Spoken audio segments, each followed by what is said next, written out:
Welcome to the Mocktales Lounge. Sip, Spill, and heal with the Ashleys. I'm Thing 1. And I'm Thing 2. Mocktail-ish of the day, or drink of the day, is Drink of the Suja day. organic green juice from Costco. Oh my god, I know they do have these here. Yes. I saw you pull these out, bust them out, and I was like, so good. I could use this. Cucumber, celery, grapefruit, chard, lettuce, lemon, kale, spinach, parsley, mint tea. I love this. I have like no makeup on today. Well, I don't give a shit. fluffed my eyebrows and Well, you know the best part about having bangs is I don't give a fuck about my eyebrows. But it does hide my Botox. Which I guess is kind of good in a sense. It keeps the sun off of my forehead. oh yeah, Bangs and Botox. you're always shaded. Yeah. Oh, hello. How was your weekend? My weekend was good. Saturday I worked, and on Sunday we had my friend's baby baptismal Like a party? Nice. Yeah. That's cool. Yeah, so took the kids there, and there were lots of kids, so they had a blast. Nice. Yeah. I was sick. I got sick. Oh no. Right, like literally after we had dinner, I got congested. And like I had a fever. And then it went away. And then I still feel like a little bit behind in my sinuses and like up in my throat. Like it's a little swollen, my lymph nodes. But yeah, I got sick. Oh no. I know. It happens. Like I feel like being a hairstylist, I'm around so much freaking people. Different people every day. And they bring it from their kids. That's what it is. They always harbor their germs. I was down for a few days, and then on Saturday, I felt fine. I'm not fine, but good enough. And then Sunday, I went to the ranch. It was nice to be outside. Yeah, it was so good. Get that vitamin D. Vitamin D. I love some good vitamin D. All up on my face. But not my forehead because of the Botox. Wait, are you not supposed to be like have your Botox exposed to the sun or something? No, or? I just say that because the sun just adds wrinkles. You know what I mean? From sun exposure. Oh yeah. Yeah. Yeah. I know I was looking at my wrinkle lines. I was doing this and this in the mirror. I'm like, it's time for a touch-up. How are you feeling? So wait, guys, today she came in and I was like, are you in your loony hole phase? I feel like I just knew right away. Like why? Because I look like this. Well, yes. All dressed up last week. Yeah, last week she's all dressed up. Today she walks in like a gremlin off the street. Like, yeah. I'm in leggings and a That's how way I am. oversized t-shirt. That's how I am. And I have my period right now, but I'm like on the end of it. Yeah. So I'm about to go into like the next phase. Your follicular phase. My folliculars. By the way, did you see my leggings today? I love your leggings. Okay, has anybody ever shopped at like Halara? No, I haven't. I see the ads all the time. I'm gonna move it down a little bit. Look at that booty snatching. What is that? That's Halara? That's mine. Yeah, this is mine. This I got on Amazon. This shirt I got on Amazon, and these leggings are Halara. Oh, okay. Yeah. It looks like a whole set. Yeah. Look at that. Can I feel the material? Oh yeah, of course. Feel away. It's soft like Very butter. nice. Yeah. Yes. Yeah. I love it. Like, let me feel my Lulus and let me feel it. Oh, yeah, it's nice. Yeah. Very No, they're smooth. nice. Yeah. I got a pair of like the jeggings, like flare. Oh, they're so nice. I almost wore them today, but I didn't because I got shit to do. Are they compressing too? I like that they have side pockets. Yeah, also. there's side pockets. There's the back. I don't know. I just wanted to try a different color. You know me. I love black. Who doesn't? The green looks good on you. Thank you. Yeah. I think it's because I'm olive toned underneath. That's what I'm told. I kind of wanted to bring up like spirituality a bit. Okay. Because I was talking with my mom. She was talking about churches and like how she went to different churches before and which ones she liked or didn't like. And she was like, I was raised Catholic. I'm like, well, so was I. And our deacon turned out to be a A nasty boy. predator. Yeah. But my mom was also very exposed to like Chinese Buddhism and things like that, because like she was raised believing in like reincarnation and things like that. But and my popo, my mom's mom, she went to a Hawaiian church It's getting in the deep last today. stretch of her life. And I was looking into, and I thought, it's called Waiоla Church. It burned down in the Lahaina fires. And I thought, what denomination was her church anyway? But I know she loved that church because the Hawaiian language and culture is incorporated in it. And I didn't know it was the first like Christian church on Maui. Wow. I did know that our ali'i are buried there. And so it's a United Church of Christ denomination, which is kind of a more inclusive denomination. I don't know much about religion, if I'm being honest. I mean, I do, in a sense of, like, I took a class on, but just, like, the basics. Yeah.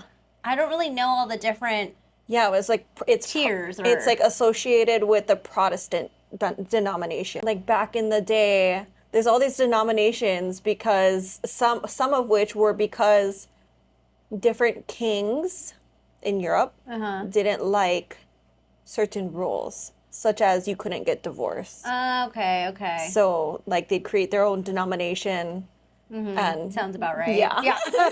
Get an annulment or whatever it was. Sounds about right. Yeah. But I want to hear what, like, did you have any kind of, like, religious upbringing when you were a kid? Honestly, my parents were so stinking cool. Like, they never pushed religion. This goes, like, so far back, it's kind of hard for me to remember, or maybe I blocked it out. I know one half of my family is Christian, and the other is Catholic. And I just remember my parents, like, never forcing us to do anything. Like, yes, we would go to church. And I feel like we've maybe been to St. Joseph's a few times up country. And then my grandma went to Po'okela, which is Christianity. And I used to go there with her all the time, but I was such a young kid. It wasn't, like, something I think I just went because it was fun at Sunday school. Oh. And my grandma would make me go, you know what I mean? But in our household, my parents never pushed religion. They're like, you do what you feel is right. And, or what is right for you, you know? And I don't really remember, if I'm being completely honest. We didn't really It wasn't a big thing. No, it was not. It wasn't. I mean, we did all the things like, you know, pray when you have food and like that kind of, you know, before you eat and all that kind of stuff in big gatherings. But no, we didn't really, it wasn't a topic in my household. That was like, I have so many friends that like religion was like, that's what it is. Like, you know, that is literally everything is based around that. And my family, at least, you know, between me, my sister, my mom and my dad, no. Yeah. For a long time it was Catholicism, Catholic. On both sides. I went to St. Joseph's too. Yeah. And then when we moved to town, I went to St. Anne's. That's the one. Yeah. That's the one. But like went to catechism and, you know, all the things, got communion. Yeah. And then when my parents separated and eventually got divorced, that's when I felt like it was being pushed more and more. Interesting. I don't know if it was an image thing or to try to support me or what it was. And then my dad left the Catholic Church of maybe a few years after and went into like a different denomination of Christianity. Interesting. That's a big leap. Yeah. And my great grandma was like livid. Yeah.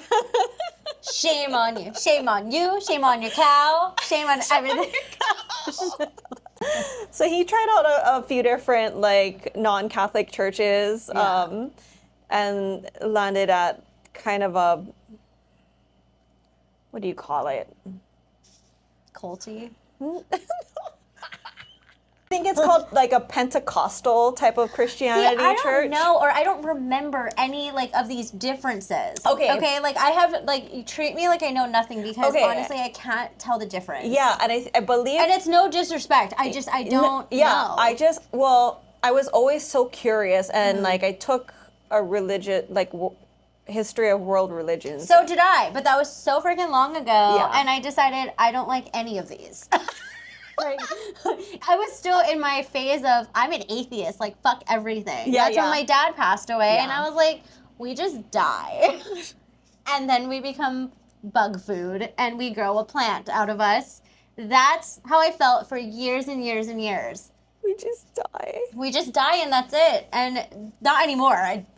I'm not there anymore. But I'm not as angry as I was. I think it was something I just went to as a protection mode. So everything I learned in that class, I completely just don't give a fuck. You know what I mean? So it's like not part of my memory anymore. So that's why I mean, no disrespect, but I would love to know the difference. I think Pentecostal, they're kind of just more on like the calendar. They go more with, like the calendar. It's more like mainland style. But I always felt like a fish out of water. And the only brown person in the room. I can see that.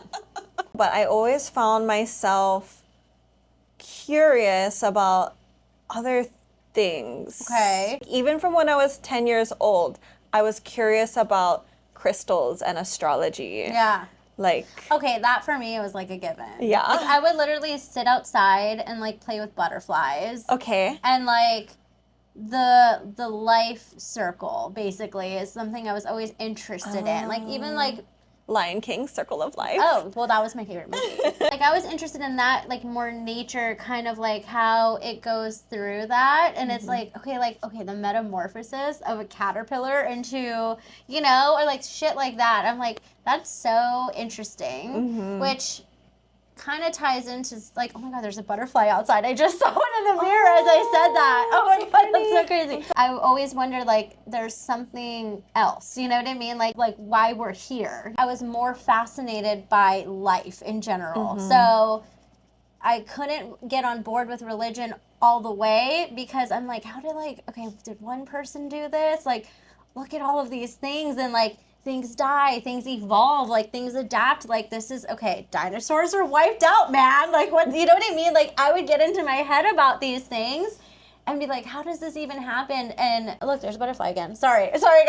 Like it just we're having visitors. I know. Speaking of the divine in nature. Well, I'm fascinated by butterflies and dragonflies. And you were just speaking about caterpillars to butterflies. Yeah, look, it's gonna keep popping up over there. Sorry, just look in the mirror. It's a monarch. That is kind of what made me think about more later on in life because of when I was a kid, I would be like fascinated by these kind of things, but I always felt like this isn't just how it is. It you know what I mean? Something more is there.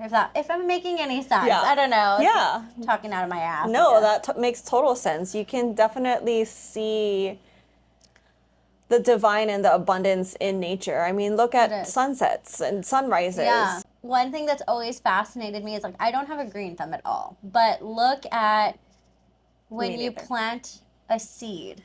It is like in complete total darkness. But from that seed, before you even see anything, it creates these roots that go into the ground based off of like water and minimal, if any, sunlight. And out pops a tree. You know what I mean? Like that kind of stuff is like, I'm fascinated by that. And that is something you can't explain. I mean, you can explain it in a science term, but it just feels more like a little miracle. A miracle, exactly. You know what's also a miracle? My chili plant tree came back to life, and I have a black thumb. Yeah, oh God, I don't even I can keep animals alive. Do not give me a plant. I can keep my children alive. Yes. That's more important. I thought it was dead. But Leon might have a green thumb, you think? He probably does. He seems like a little nature boy. He is a nature boy. Yeah. Didn't I get him something to grow plants, like a caterpillar thing? Yeah, it's still in the box. Oh my God. Because mommy has a black thumb. But he could do it, I think, couldn't he? He could probably do it. It's for children. Okay, if you fuck that up, I think you put it on your, porch. You just gotta water it. That's what they say about plants. Yeah, you just gotta water it. I disagree because I have a fascination with orchids. I fucking love orchids. Can't grow them for shit, but they do really bad in haiku.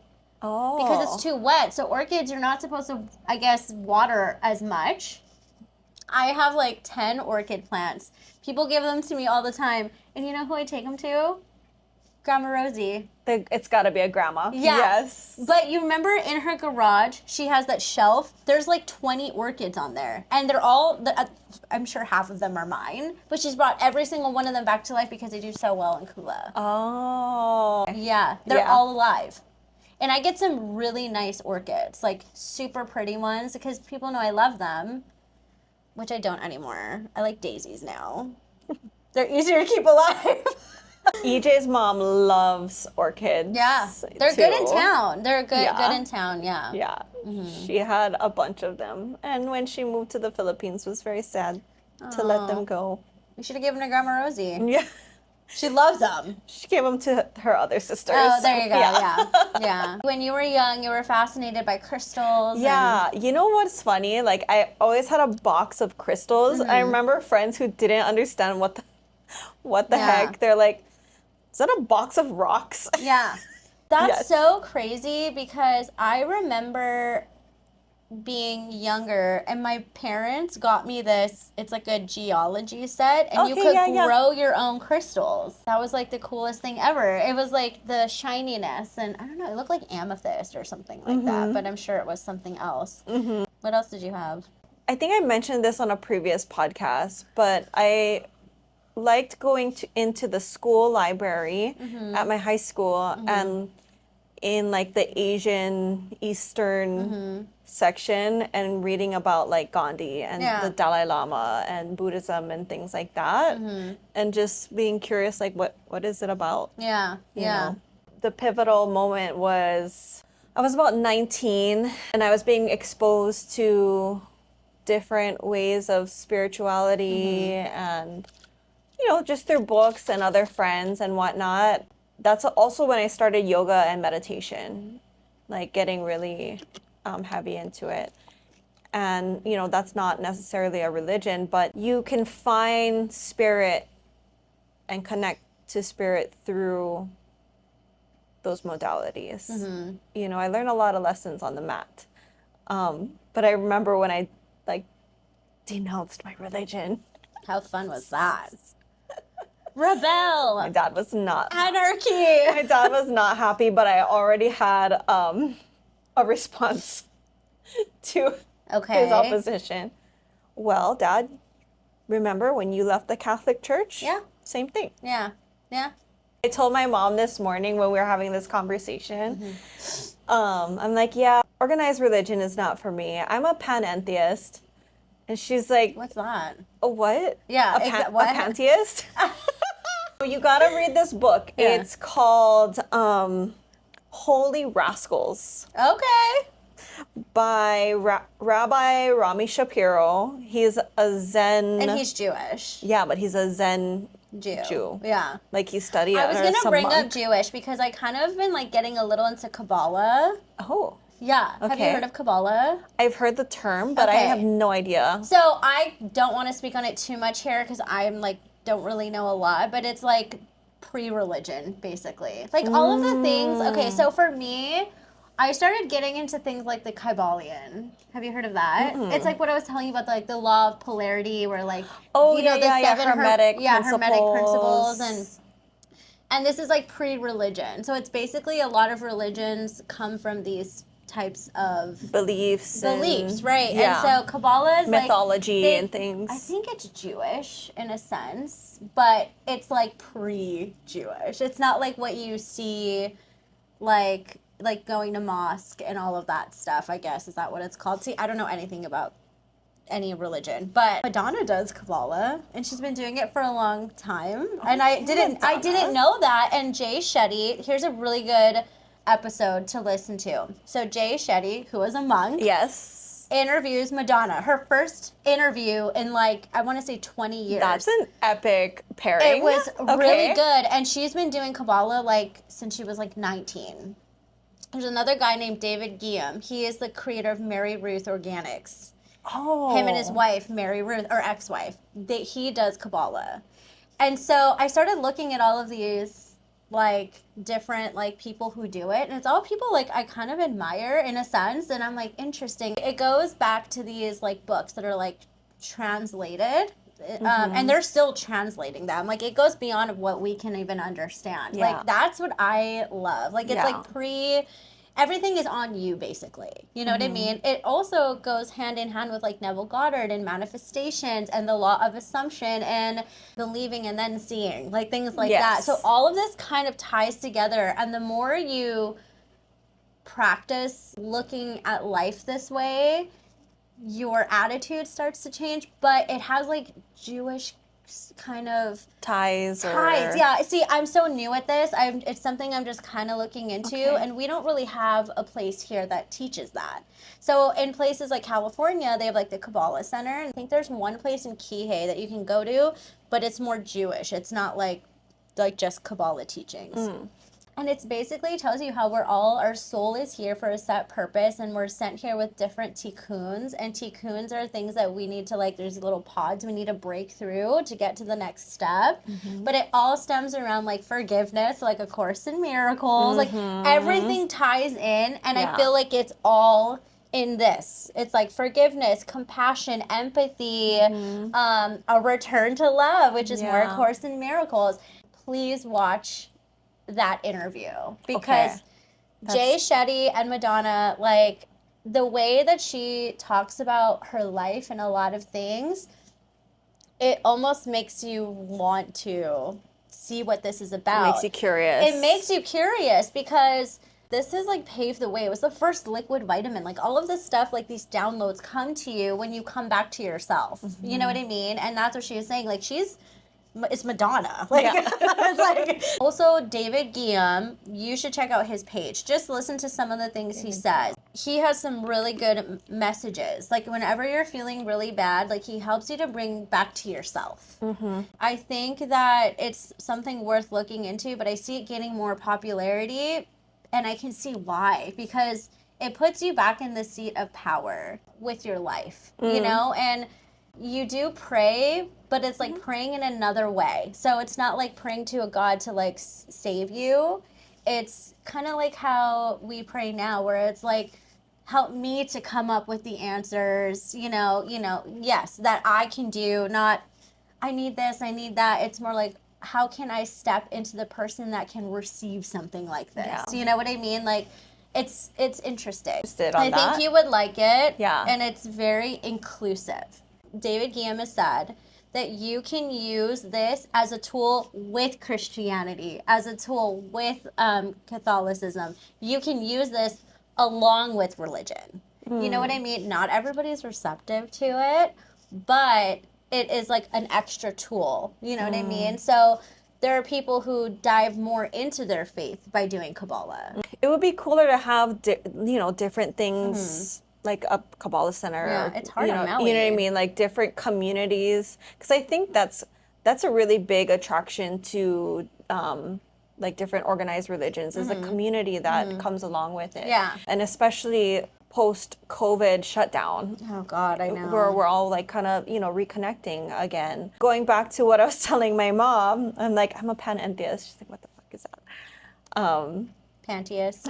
When I first read about this description, like there was different descriptions of like, okay, so like theologists, and then there's, different ones on how you look at the divine.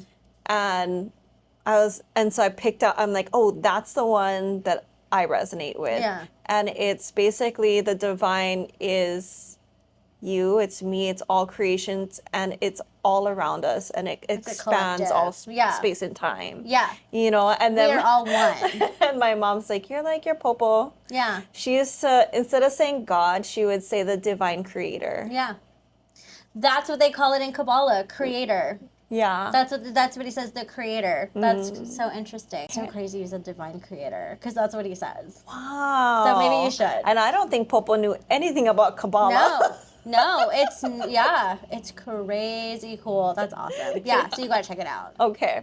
I mean, if you really think about it, like, we can even do, like, a science way of it. Like, if we look at, like, Joe Dispenza way, everything is literally energy. If you break everything down to the smallest particle, it is all the same. This chair, me, that bottle over there, the plants outside, everything broken down to the smallest particle is the same. Yeah. So humans are innately the same. We are all connected. And this is why, like, our heart energies, like, we can affect people around us. Like, this shit's real. You know what I mean?